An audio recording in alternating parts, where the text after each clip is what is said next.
and a very warm welcome to our third and final session of Tapping Into Ambition, where we're thinking how to attract, retain and invest with workforce talent. My name's Becky Norman, I'm the editor of HR Zone and TrainingZone, and I'm delighted to be one of your hosts for this hybrid event brought to you by the Open University in partnership with TrainingZone. Now, in this third session, we are focusing on the invest strand of Tapping Into Ambition. If you saw our attract and retrain strands earlier on today, fantastic. If not, don't worry, you can watch this session independently. That's absolutely fine. And we will also be sending links to all registrants to all of the shows on demand by the end of this week, so you can watch them all in your own time at a later date. But back to this session here and now. As I said, we're going to be focusing on the invest strand of Tapping Into Ambition. So for the next 45 minutes, we're going to be looking specifically at the learning as a benefit model that we've been exploring in those earlier sessions, looking at the business case, looking at the practicalities, lots of examples, and we've got two fantastic panelists here to dive deep into this topic with us. But before we get to that, I would like to bring your attention to the group chat. If you've been on the sessions earlier, you know what to do by now. Get on there, share with us your comments, your opinions, your questions. You've been really interactive so far, so keep up the good work in this session. If it's not already up on your screen already, you can click on the blue speech bubble icon and that will open it up for you. And we'd like to kickstart with a question for you to get that chat moving. And this question we asked in the previous sessions, but we're going to ask it again. What does ambition mean for you? If you were in those earlier sessions, please tell us, have those words changed for you as you've gone on this journey with us today? So yeah, get on that group chat and share those words with us. And while you do that, I'm going to hand over to my wonderful co-host, Laura Overton.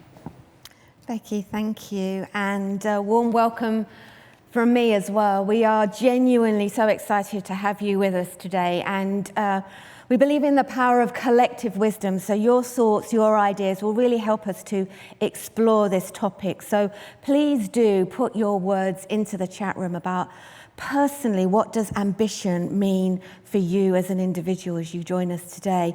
And whilst you're doing that, Norma, I'd love to welcome you to the panel today and to ask you, what does ambition mean for you? Thank you very much, Laura, for having me today. So the three words for me are opportunity, in terms of what opportunities are there and what can I do and where can I get to, whether it's to the stars or beyond. The second one is collaboration, because working together with other people to get there, having those support networks will get you there. And the final one for me is happiness, because that is about fulfillment and what it means to me and how it manifests itself. Brilliant, thank you so much. And hopefully there's going to be lots of opportunity for us to collaborate and be happy together as we kind of discuss this topic. So it's brilliant that you're bringing those ideas and thoughts to us. And welcome, Mark. What about you? What are your three words? Well, thanks, Laura. Thanks for having me here. For me, I'll keep it simple to ABC. So for me, it's achievement, breadth, and celebration. So achievement is knowing what you want to achieve, be ambitious for what you achieve. That could be a promotion, a qualification, a pay rise, or for some people, just getting to work on time, a sense of achievement. Second one is breadth, and it's great to have ambition for yourself, but have a breadth of ambition. Have ambition for your family, for your workers, your co-workers, the people that work for you, for your boss. So keep a broad church of ambition. And the final one is celebration, and it's deeply personal for me. Whilst it's important to celebrate your own achievements and the own realisation of your own ambition, actually it's sometimes more satisfying to achieve or to celebrate the achievements and ambitions of others. So I keep it simple, ABC. Thank you, Mark. I mean, I think what's really exciting, we've had 6 guests all sharing. So we've had 18 different words from the panel, and goodness knows how many more from the audience, and everyone's different. So Becky, tell us what ambition means for our audience. Yeah, so we've got some great ones here: fulfillment, potential, satisfaction, desire and improvement, self-improvement, achievements coming up several times, and re-recruitment, harping back to our session earlier on retention. So some great stuff coming in here. Thanks, everyone. Keep it coming. Absolutely, and thank you very much for your thoughts and for your ideas that are coming through, and we'd love to get your observations as we move through here, and your questions as well. So feel free to pop those into the panel. I think one of the reasons why we've been looking at what ambition means to us personally is because if we want to tap into ambition to really connect with individuals that we want to attract to our organisations, we want to connect with them so they feel valued and respected, so that they're retained within the organisation. The fact is that we can't just put one system in place because ambition is so personal. And we've been talking about the role of learning in that whole area of tapping into that ambition. So Simon earlier gave us a definition of learning as a benefit, rather than learning as a department or learning as an order or learning as a cost centre, but learning as a benefit being that proactive corporate commitment to supporting the personal ambitions of individuals, something that we shout about in our attractions, something that we practice in order for retention. So we've had a lot of that conversation today, but Norma, we haven't had your examples of what that means for you in your kind of role and your work. Can you just tell us a little bit more about what learning as a benefit feels and looks like for you? So learning as a benefit it brings out lots of different ideas and things, and just looking at what we've already spoken about. But where we look at it is we bucket that learning benefit into different elements. So whether the benefit is for the organization, looking at how the organization will benefit, what are they going to get when they invest in the learning and what it brings to the organization. So you're looking at growing individuals, their confidence, which will in itself enable the team to perform better, the organization, the community. So the benefit is about how you bring up those different learning systems, processes, programs that you have to bring them together. So whether it's professional development or personal development, and the different elements of that and what you tap into to try and go into the elements that we've just spoken about, that's individual and personal. And those will bring out the benefits in terms of better performance, the organization bringing that diversity, that growth mindset, individuals wanting to learn because they know that they will perform better and will bring that back into the organization. I love that, because what we're talking about there is when something taps into the ambition of the individual, it also brings benefit into the organization as well. And there's so many kind of interrelated elements of that. And Mark, I'd love to bring you in, because I absolutely was fascinated by the conversation that we had earlier today about your involvement in attracting people into the Navy. I don't want to give away your amazing tagline, but what does learning as a benefit kind of mean to you in your past roles? Tell us a story. So in a previous life, before I was in the 5% Club, I was in the Navy, and I was very privileged to head up the Navy's recruitment, which feeds back to the attraction in some respects, the retention aspects. And part of that process was a marketing pitch, and you take a whole bunch of marketing pitches and you look at lots of stories, and they all get a bit samey. And there was one pitch that just made the hairs on the back of my neck stand up. And it was the pitch for the Made in the Navy campaign. And it resonated with me because it told the story about how the Navy invests in people as a learning culture over decades, over centuries. And we went with that. And many of you will have seen the Born in Carlisle, Made in the Royal Navy advert. But it resounded with the population. And now in the Navy, when people join, when they leave and the speech is made, lots of people take great pride in their birthplace and being made in the Royal Navy. And it's so harmonious with what the Navy does that even now it's used in eulogies. So, but it tapped into that learning culture where learning is a benefit, but actually the notion that you can be made in an organisation, and what we spoke about earlier is everyone assumes everyone else is the same as them, and everybody is different, and everyone's got a different spark. And the right organisation knows how to find that spark and then capitalise on it. And I realise everyone's different, and there's no single pathway that suits everybody, and you've got to take a different approach. Absolutely. And that's where learning as a benefit can help, both at the individual and for the business perspective. And what a powerful statement in terms of reputation of the Navy and the reputation of being a place I want to be associated with that organisation because of the way they've invested in me directly. So I think that's really powerful.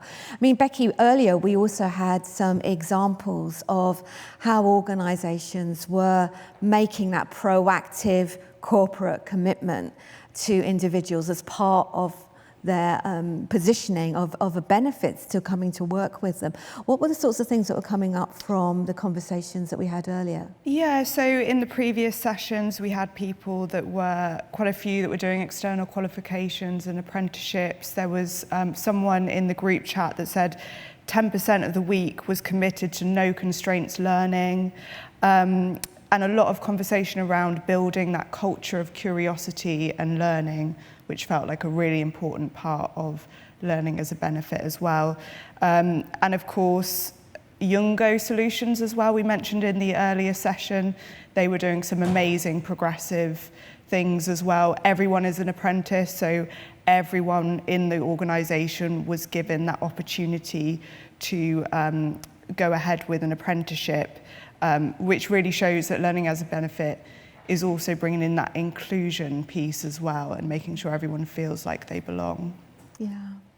And Norma, I'd love to come back to you because I think when we've been talking before, you gave me a few really specific examples of what it is that you're doing, because you're doing so many different things in the Navy and in the MOD to kind of really invest in individuals. Can you share with us just one or two specific examples that shows you where you're putting your money?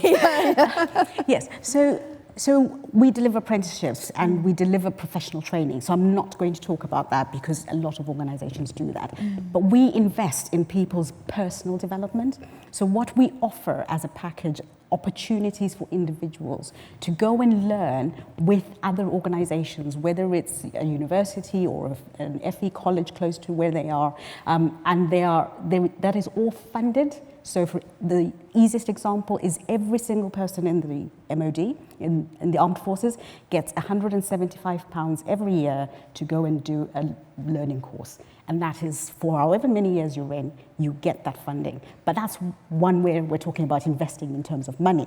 But there are other investment opportunities where internally we run coaching and mentoring type courses, where it's now about developing individuals so that they can learn how to be better at whether it's the management piece or working collaboratively with people to develop their skills that are related to their job or related to their management as they develop through the organization.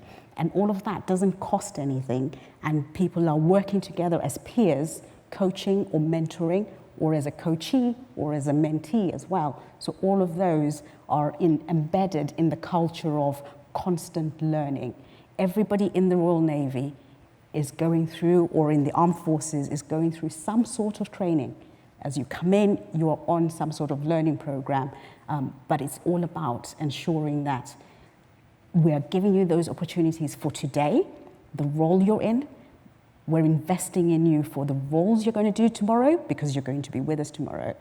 And we're also then investing in when you leave, you're going to go and join another organization, a secondary career, or actually go and work from home, or whatever it is you're going to do. We're investing in that community and wherever you're going to end up.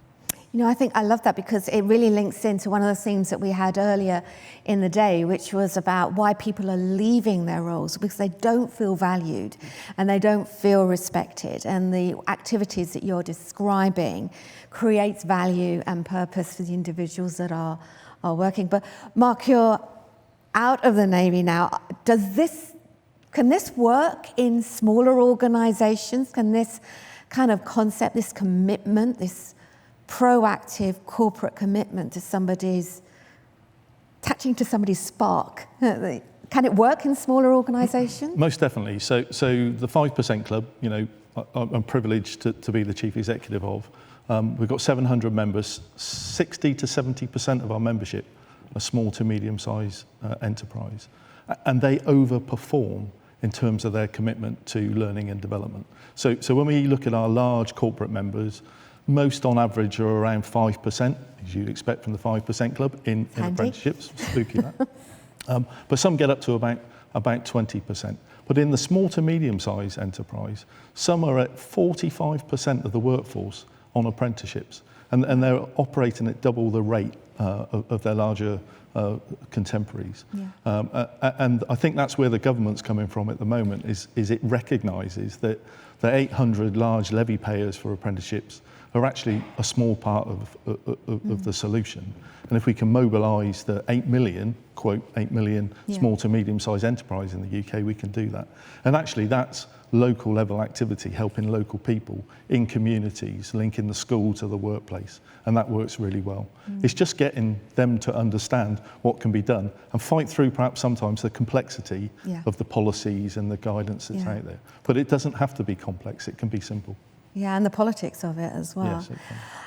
I think what we'd love to find out from you, if you've got specific questions for us, because what I'd like to do on your behalf while you're kind of maybe making some comments or giving us some questions is to perhaps come back to you, Mark, because we talked about the politics and the policies and all of these different things.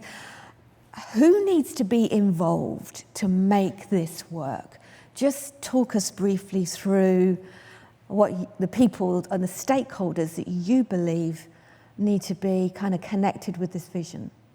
So I often talk about a skills ecosystem, and it's a complicated beast, and it starts at a macro level. Hence the question to make it simple. Yeah. But it starts at the macro level, and I think we've been rightly preoccupied with the pandemic, but actually in the post-pandemic, but post-Brexit world, the skills landscape has changed significantly. And we've got the V-shaped recovery going on, but we've also got the interest in skills deficit as people have repatriated to Europe. Hence why we're at the vacancies are larger than the number of people looking for jobs. So there's a national piece at play, and national is complicated because there isn't really a UK national solution because we've got devolved administrations. And when we talk about apprenticeships, we often stray into talking about English apprenticeships and forget that it's different in Scotland, Wales and Northern Ireland. So there's a complex national piece. And then there's industry sectors, there's regionality, there's often talk about levelling up, the difference, but disproportionate wealth in the southeast compared to other regions, and that gives a different angle on it. Then you've got the employers, and we've got UK national employers, and we've got employers on a regional basis, and the employers have got all sorts of pressures, but at the moment, with inflation, there's lots of pressures to ensure the bottom line moves forward. So employers are looking at, do they do a skilled rehire or do they invest in training? And unfortunately in the UK, we've got a habit of a reliance on others to invest in training rather than look to ourselves. So we've got to change that employer dimension. Then you've got the potential worker and all the pressures they're under and all the different offers of advice they get, and the distorted behaviour from certain politicians who are pushing now for 75% of young people to go to university. Interesting, his son is very heavy in the apprenticeship space, so you and Blair are obviously advocating for apprenticeships. But as a young person, it's a very confused approach as to where to go. And then they've got all the stakeholders invested around them. But I think if we go back to the earlier sessions on attraction and on retention, actually the youngsters, the Gen Zs, they've got quite a powerful lobby at the moment, and they're looking at employers in a different way, and they're looking for employers that are going to invest in them. But I think interestingly, they're choosing where they're going to invest their life. And often we forget that. And actually the Great Resignation is a real wake-up call that actually the employee has a vote in this as well, and they'll choose where they'll go, and they'll go to the employers that look after them, and it's up for the employer to give them the skills but treat them well enough, to quote Richard Branson, they won't leave them. Yeah. So it's a complex beast, But actually, you can distill it down to that sort of national employer and employee conundrum and look at the players in there. And then when you distill it down into an organisation, there are players there as well.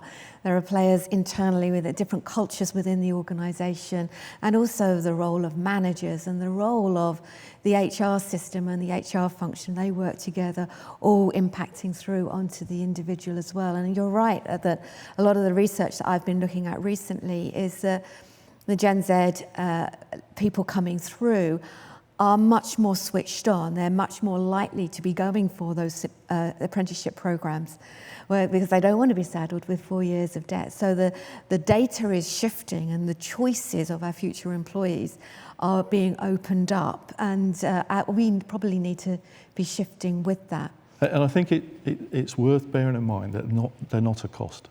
So the Kickstart scheme was berated as a failure. But actually one of our members produced a piece for us that said what a great success it was and how it helped them invest in their workers. So the existing workforce got a benefit from helping the Kickstarters through the process. So that two-way street with co-workers helping individuals also is a benefit. I love that. And in fact, it brings us to hopefully getting some feedback through from yourself, because it is complicated and we understand that actually investing in this kind of proactive corporate commitment to learning, which is an external statement of investment in individuals, takes a bit. So, Becky, I'm wondering whether or not we might actually do a bit of a poll here to work out.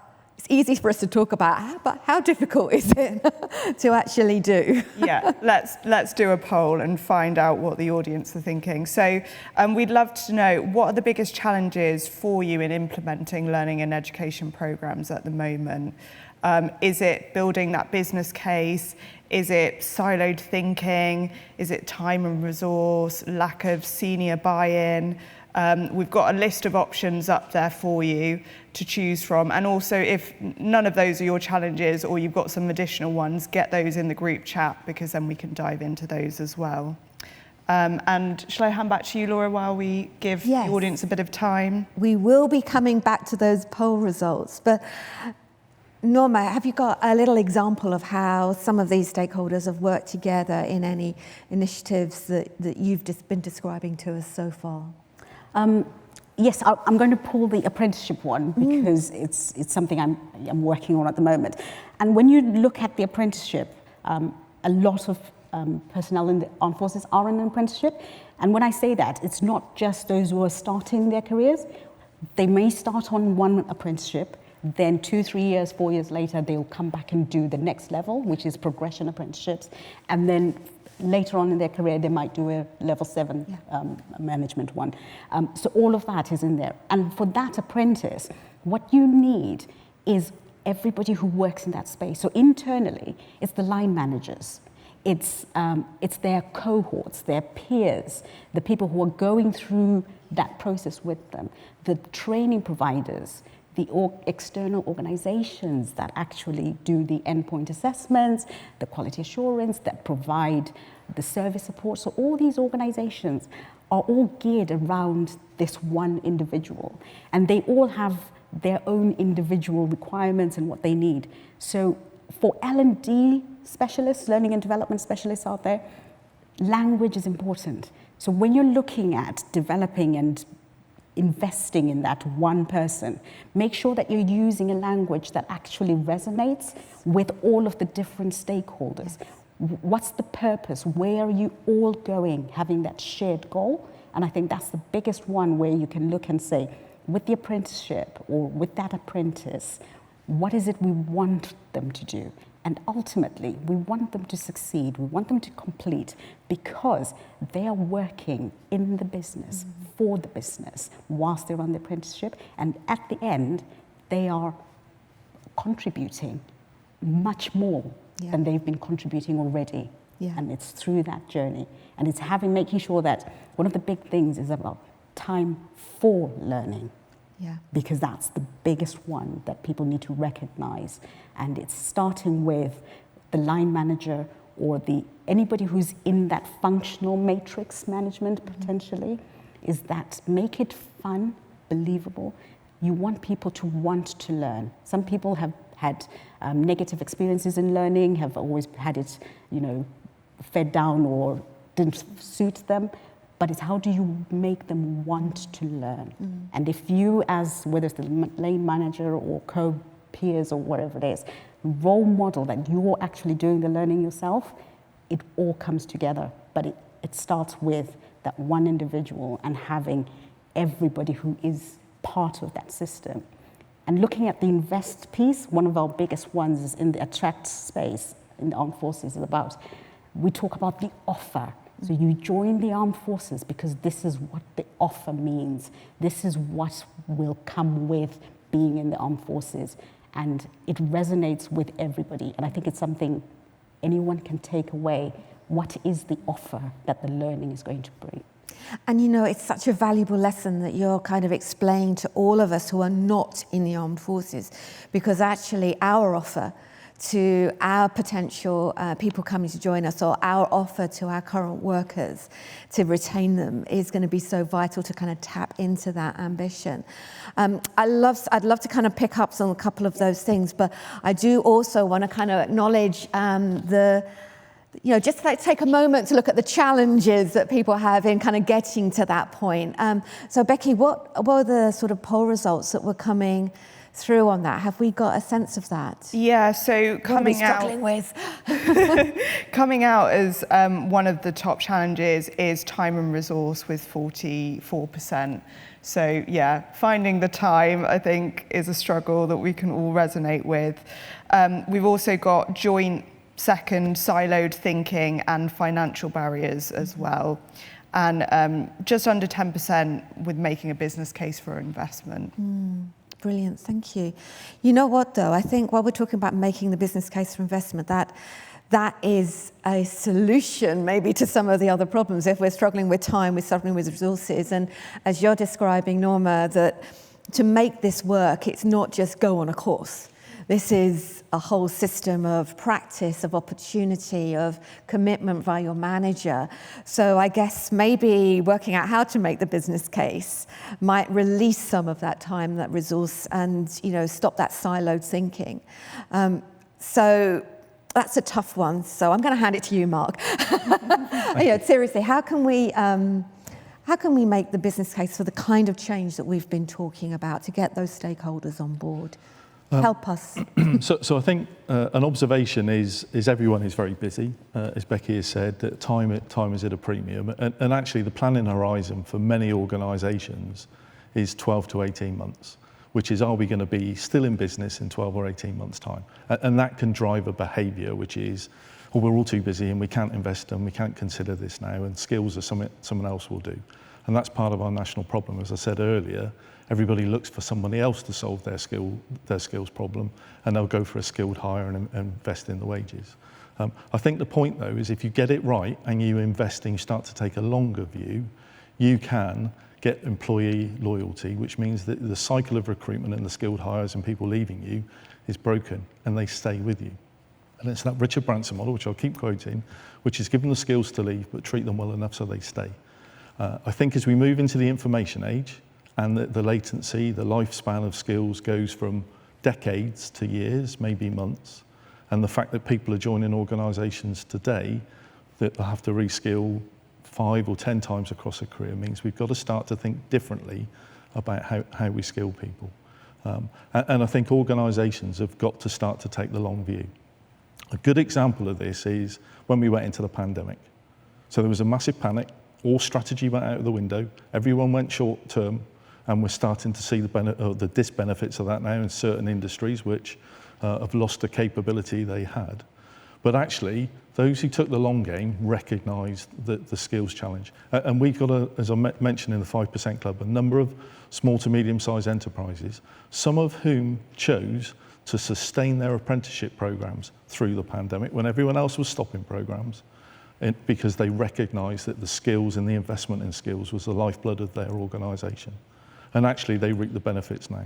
And everyone else is trying to catch up, because what you're finding is as apprentices are completing schemes now and grads are completing schemes, there's wage inflation as people try to compete for those skills. but the companies that invested have got the loyalty. And I think that's important. It's not about doing it in the good times. It's not about doing it when there's a problem. It's about having the foresight to think through what happens. And I think the pandemic has got lots of things for people to learn about what strategy is really about. Not a panic measure, think things through in order to think the long game. And we've got to break this cycle of, will we be in existence in 12 or 18 months? Actually, some investments are worth the making. And there's the ESG agenda, environmental, social and governance. Everyone's obsessed with climate change. We've got to start to obsess about social purpose, about levelling up, about reducing the inequality in the UK society. Yeah. And a great way to do that is through workplace learning. We heard earlier the example of Uber. What a great example of earn and learn.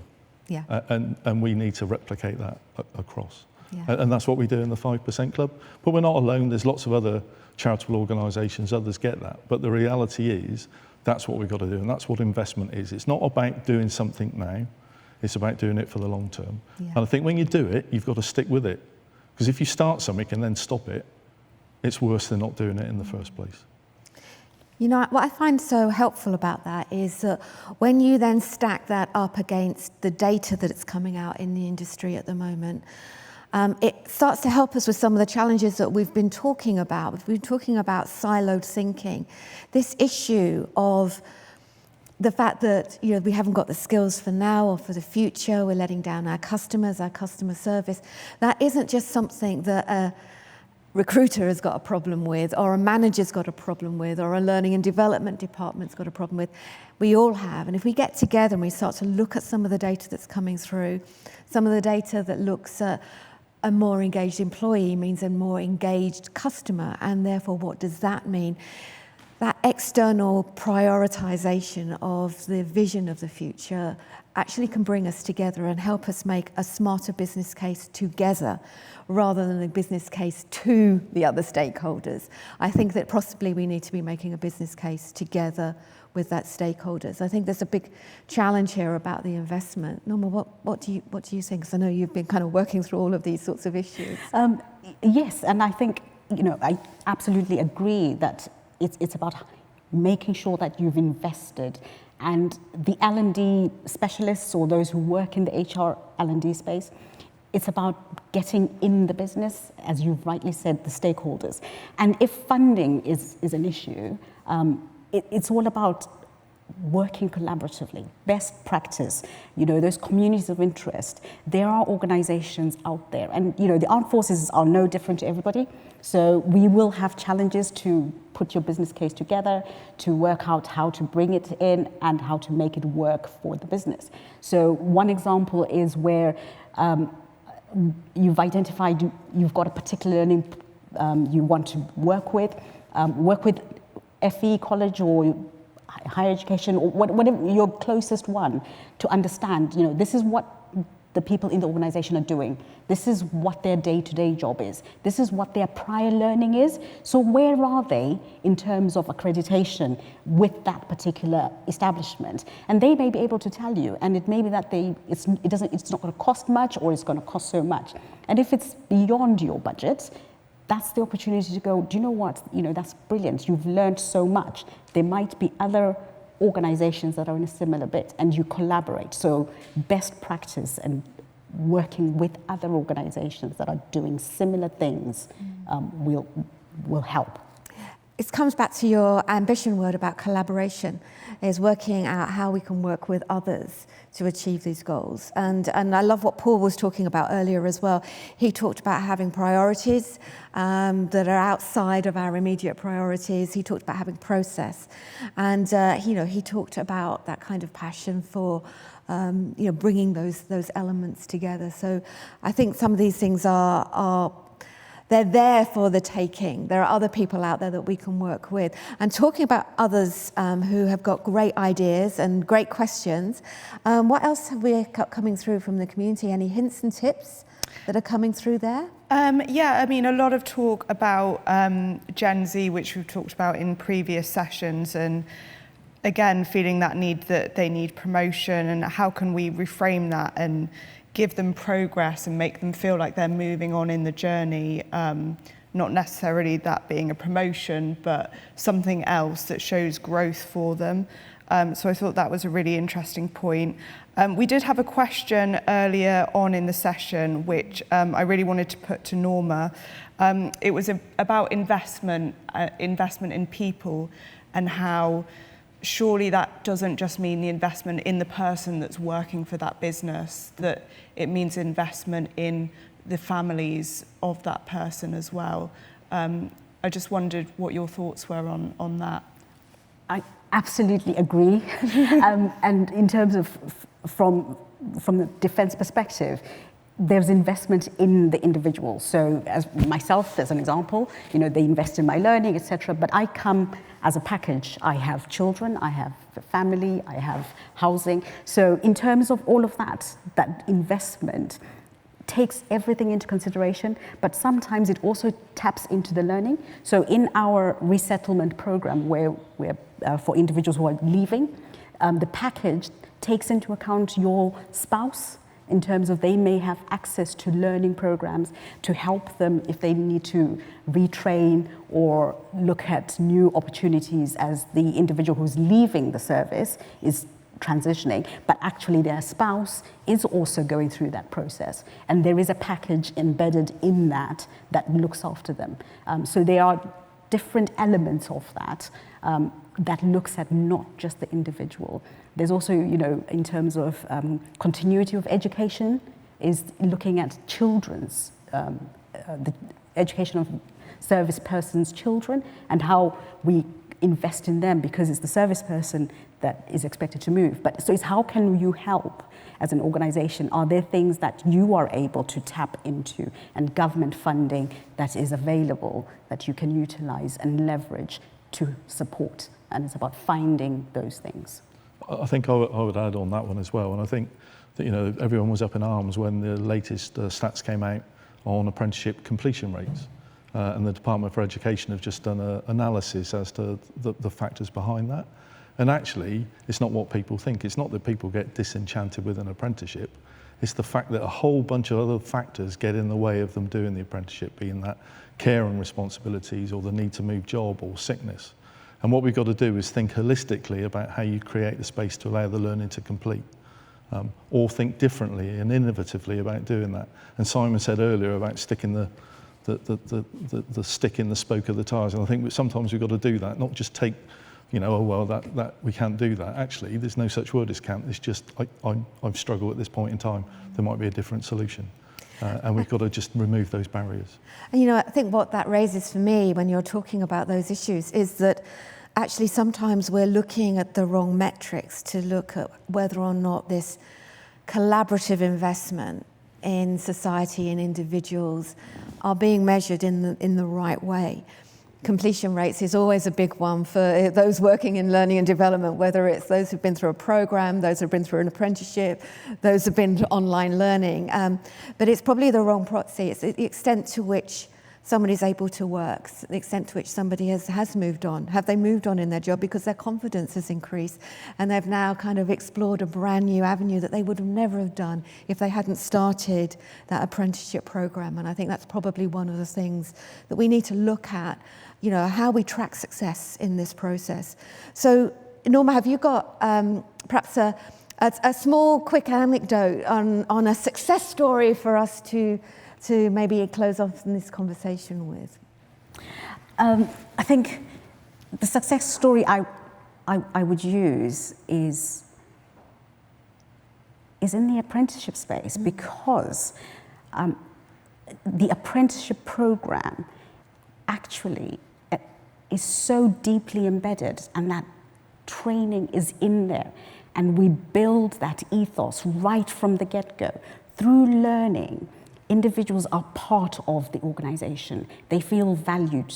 They understand what it is they're getting out of it, and they want to then reinvest. The role modeling, I've seen it, I've been invested in. This is what I got in my learning process, and I'm going to make it better for those who come behind me. And linking all that in, and I think we'll get there. Virtuous cycle of success. Yeah. Yes, brilliant, thank you. Mark, have you got a thought or a success story for us as well from your own experience? So I think it's a complicated environment. We talked a lot about the war on talent, and I think for an organisation to succeed moving forward, they've got to really think about their branding and how their employer branding underpins that. And it goes back to attraction and retention. Are people taking huge amounts of pride to work for your company, or do they sort of mutter it under their breath that they're less than proud? You want to be the company that they shout from the rooftops. You want to be an Uber, you want to be an Amazon. Perhaps not an Amazonian, but you want to be work for Amazon, because their employer branding is strong. And you've got to get under the skin as to what that means. And I go back to the advice my father gave me when I was 40 years ago going through the process of joining the Navy. He'd done his national service, and he said, join the Navy, get a trade, my son. That's what you need to do. And his second piece of advice was, and stay with them as long as they keep giving you something. Now, I joined the Navy 40 years ago. I left 2 years ago. And across those 38 years, every year they gave me something, and it hooked me in. Yeah. The moment they stopped giving, I got to the end of my time, so I had to go. But actually, if an organisation stops giving, there's plenty of others out there that will. And people are thinking very innovatively about that. Yeah. And you want to be the employer that's doing the giving, not the person that's just taking. Absolutely, thank you for that. I'd love to come back to the audience the last few minutes. Has anything resonated with you today on what you've heard? Have there been any aha moments from kind of this sharing of collective wisdom? If you'd like to pop that into the chat there very briefly.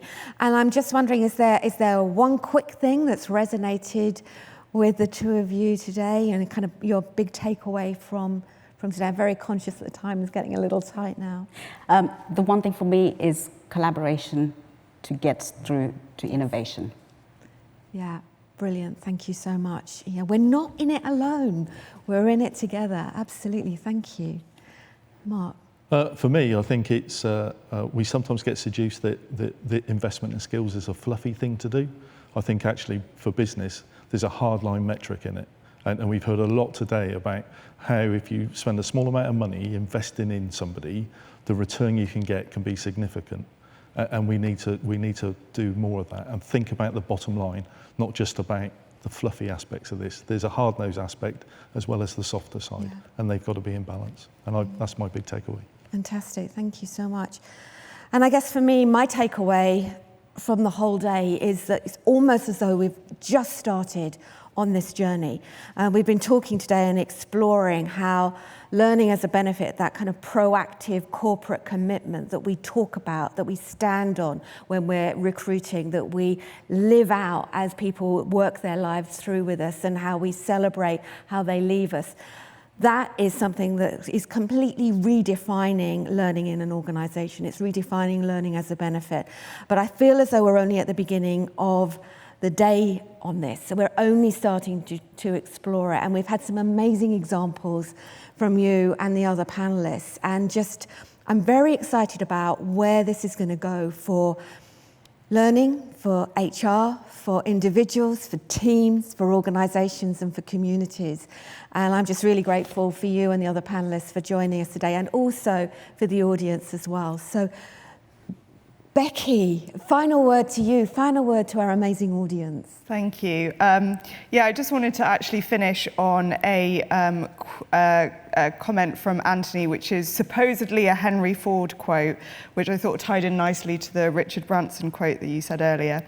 The only thing worse than training your employees and having them leave is not training them and having them stay. So I thought that was a great point to finish on. But yes, that is all the time that we have for this discussion. It's gone really quickly, but thank you so much for joining us. If you were here across the full journey, fantastic. If you missed any of our earlier sessions, we will be sending them to you by the end of this week, so you can rewatch in your own time. But for now, thank you so much, Laura, Norma, and Mark. Really appreciate your insights, and thank you to the audience for getting involved in the group chat. You've been fantastic. Thanks, everyone. Goodbye.